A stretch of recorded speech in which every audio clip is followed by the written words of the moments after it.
Hi, welcome back to Hill's Kitchen.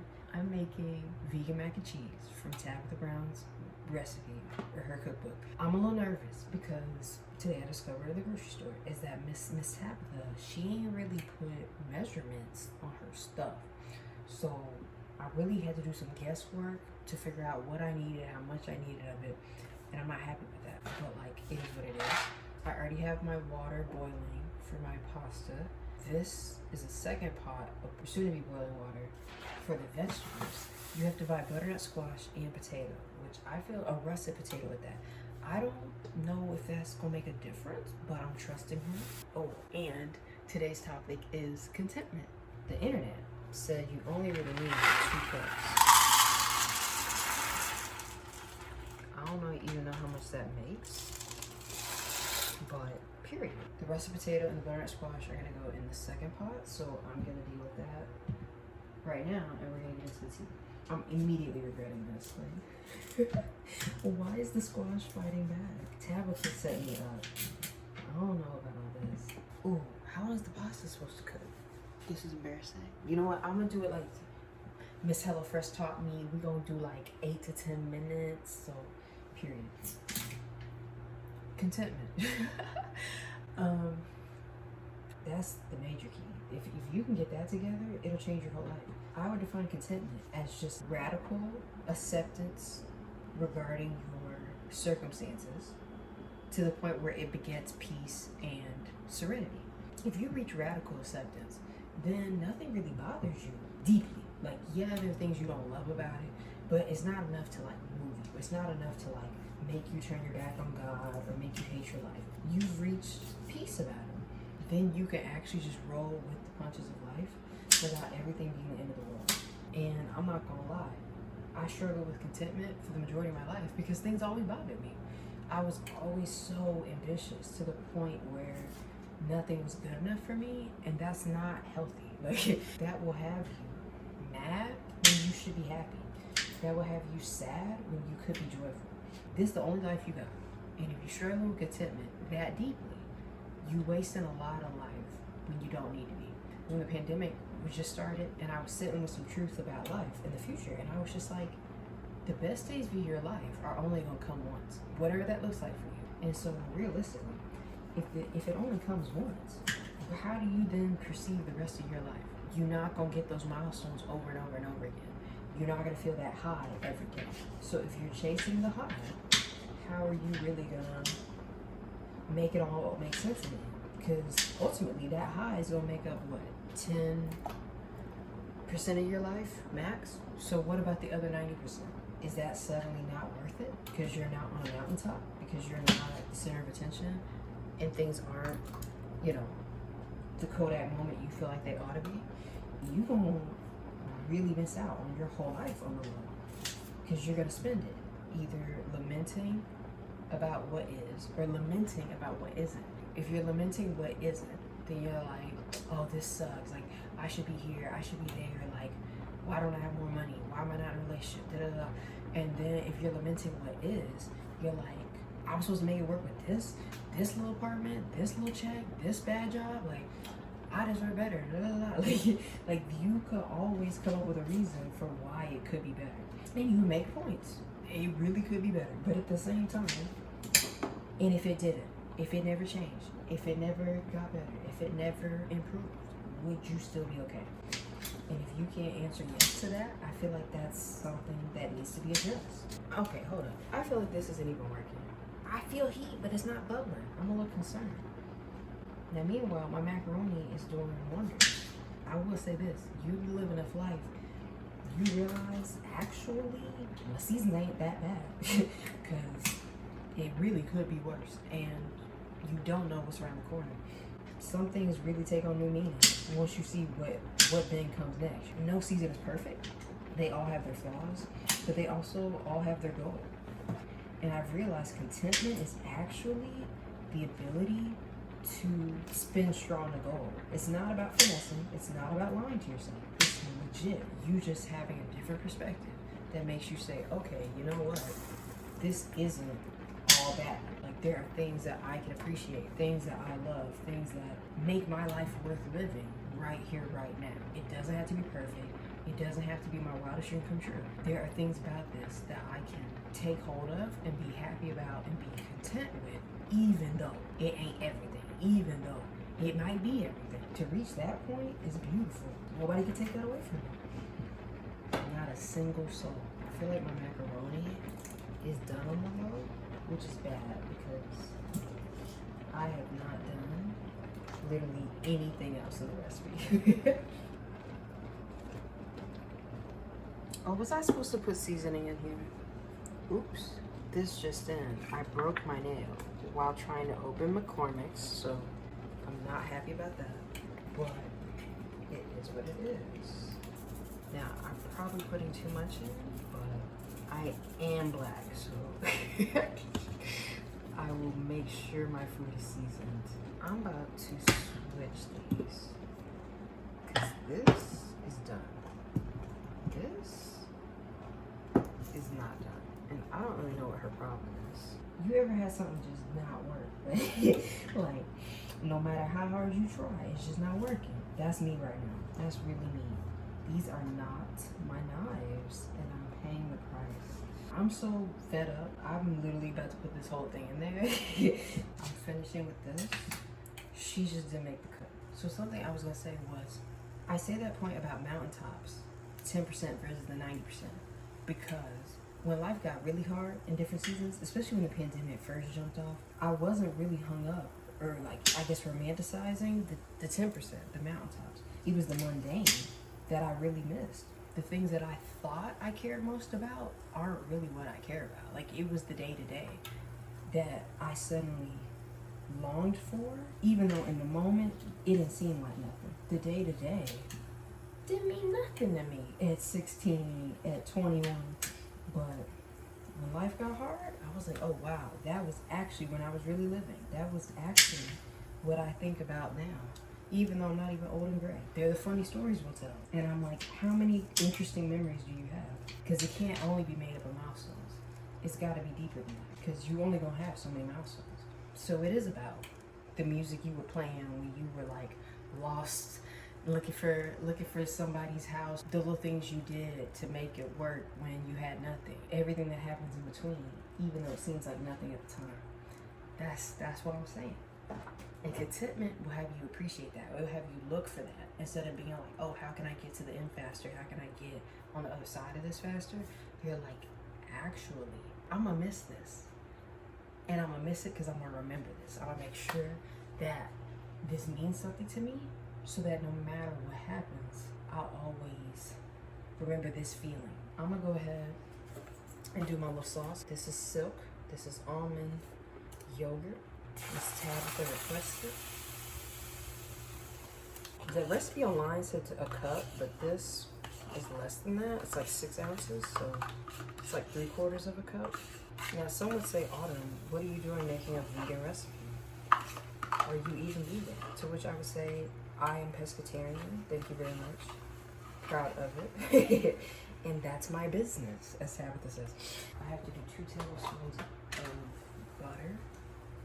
Mind you, this is off the internet, as Tabitha, again, did not give me the core details, such as measurements. Don't get me started. I have a lot of feelings about that, as to how that was actually very disrespectful to the Black community, because Black people don't cook with measurements. I'm gonna be real. But guess what? We kind of need to, because then the recipes get lost in translation. It's an excellent way to gatekeep, but can't pass it down the lineage if we don't know what we're doing, because Black people be quick to tell you, that don't taste right. Like, who made this? And it's like, well, good question. I was literally trying my best going off the recipe, so I agree. Who made this? The yeast. Child, I forgot the cheese. LMAO. The most important ingredient is still in the fridge. That's how you know I'm ready to be done, because I'm not even making sense. Like, how you leave the cheese in the fridge and it's mac and cheese? Like, be for real. Now, it's supposed to be a 1/2 cup of yeast. I found these cute little packets that were 1/4 cup each. So I'm putting 2 in because math. Now we need a teaspoon of garlic powder. Ooh, it's a tad much, but oh well. The vegan girls deserve mac and cheese as well. And I'm like, I wonder if there's enough good vegan mac and cheese recipes out there. Maybe I contribute to the lore by being willing to take one for the team and see, does Tabitha Brown's vegan mac and cheese represent the vegan community well and the black community well? Oh my God. Why is this fighting back? Bro, New York were some of the hottest years of my life because they were really the dog days. Like, I was in the trenches. But to be honest, I was in the trenches in a lot of seasons, so it really is tomato. And I love to say that because that means we're past potato. Those were the dog days. But when I think about that, I don't actually think about the bad things that happened to me like that. I don't really think about my roommate scamming me. I don't think about this crazy bedbug incident. I don't think about my roommate's cats pooping in the shower. I don't think about that at all. Like that just makes me laugh at this point. I think about how I would run down Museum Mile and just be grateful to be alive. Past the Smithsonian, the Guggenheim, the Met, all of it on my runs. You know, that I would just go to Central Park or Battery Park to clear my head. I think about, you know, I would just play my little worship playlist on late nights coming home so that I wouldn't be scared from Manhattan to Brooklyn. That's the kind of joy and contentment that will make you not hate the process and make you not hate the evolution. There'll always be more you could accomplish. There'll always be more in store, but if you get caught up in that, you'll miss what's happening. So if you can find a reason to be joyful and be content in the present, you can actually enjoy that 90% that's not the mountaintop. And I think that's an incredible thing. You only get this one life, ladies. That's it. And the sick thing is you don't know what's your best season until it's all said and done. You don't know how it's all gonna shake out. Now I'm about to combine this, and I really hope I'm not doing it prematurely. The sauce looks sickening, okay? It looks sickening. I think I made too many noodles out of ratio to the sauce. I'm gonna take matters in my own hands. And I'm gonna just add a smidge of almond milk. Come on, Silk. Silk actually sponsored this video. I don't know if y'all knew. We couldn't have done it without Silk. Shout out to Silk. It's looking good, I'll be honest. Period. Now, again, I have a lot of mac left. May need more cheese. Stay tuned. Now, the other thing I was gonna say was that Tabitha said you could bake it. Go casserole style. I'm not. I'm fed up. Ain't nobody doing that. At this hour, no ma'am. I'm finna put this McCormick's on. And we out. I'm gonna give it a little bit of sauce. Because you're supposed to have vegetable broth, to which I said no. So, period. Never have I ever seen mac and cheese with veggie chunks in it. So, she must know something I don't. While I wrap up my mac and cheese, y'all know I wouldn't be me if I didn't give you a little scripture. Now, everybody knows Philippians 4:13. I think Christ Jesus is risen. Like, we all know it. Even the non-believers know this. But here's what they don't tell you. What comes before. This is how you know I've improved in my cooking skills, because I just be taking liberties. Liberties I would never take in my past life. Fighting to get this whole recipe in. Everybody knows 4:13. What they don't know is 4, 11, and 12. That makes 13 have new context. So basically, what Paul says is, I'm not saying this because I'm in need, for I have learned to be content in all circumstances. For I know what it means to have plenty, and I know what it means to have nothing. I know what it means to have been hungry, and I know what it means to be in plenty. And yet, I know the secret to contentment amidst all these circumstances. For I can do all things through Christ Jesus who strengthens me. That's the glue. That's the glue, okay? It'll make you scream and shout, okay? Because then you realize, oh, wait, that's not a cute verse about, oh, I can do anything. It's actually about contentment. That no matter what I go through, the baseline, the anchor, the firm foundation is the rock. Like I'm solid regardless. No matter the bank account, no matter if I'm fed, no matter if I'm wealthy, No matter if I'm alone or if I have everybody in my corner, he's gonna be there. He got me. Oh, the things that the girls are worried about, I don't need to be worried about, because real talk, well, that's a lot of salt, my bad. I don't need what I think I need. Like, if I have God, I have everything. That epiphany, that'll set you free. I do know what it means to be content, because I have Jesus every day of the week. To have contentment is everything. And one could say, Autumn, how do you then get contentment? And I'm like, maybe it's that. It's realizing that if you built on the rock, you're always going to be okay. Even in your hardest seasons, even in your best seasons. If you can, again, accomplish that radical acceptance and then serenity, because you're no longer tripping. Like, you've made peace with your season, even though it's going to change in a matter of months or years, whatever. If you maintain that posture, you will always be okay. You've already made it through some bad seasons and some good seasons. And again, the good made you appreciate the bad, and the bad made you appreciate the good. That's bad English, but regardless, like, you need both. You need both. Like, you need both sides. Now, I believe this is done. I think it looks very good. Period. I've made a huge mess, as per usual, but I think I've about done it, girls. Anything else I want to say about contentment? I think what got me through the hardest seasons, beyond, my faith, was the realization that, Autumn, this will never come again. I would say that to myself all the time. Autumn, this will never come again. This will never come again. No matter how great it is, it'll never happen again. And no matter how bad it is, it will never happen again. And you're like, okay, I can work with this. And that really got me through a lot of days. Recognizing, okay, I'm not always gonna be depressed. I'm not always gonna be suicidal. I'm not always gonna be single. I'm not always gonna be living in this particular city. I'm not always gonna be able to spend like this. I'm not always gonna have this low level of responsibilities. I'm not always gonna have this high level of responsibilities. Then you realize, okay, every season of my life is different. I can't control the seasons. I can't control the timing of them, nor can I even control the contents of them.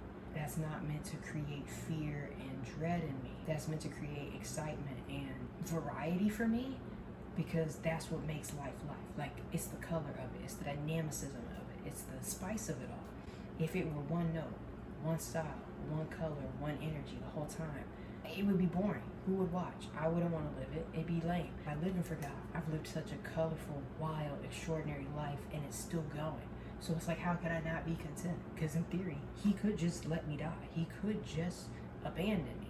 So since he hasn't, and the seasons continue, and they just up the ante every year, the writers just go harder every year, I can't help but be content, because I'm like, I don't know what's around the corner. So why would I complain about my next or my present? Because look at my past. Like, look at all that it's already been.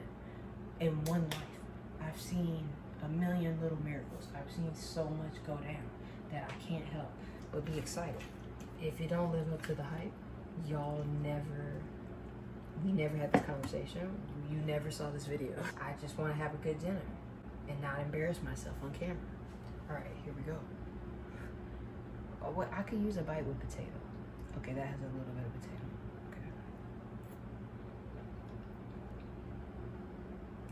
Okay, not to be dramatic, but it's kind of amazing. A little bit. Yeah, several points were made. Several were made. And it's healthy. I can tell that it's healthy. It really turned out well. Ooh, I need a good thumbnail.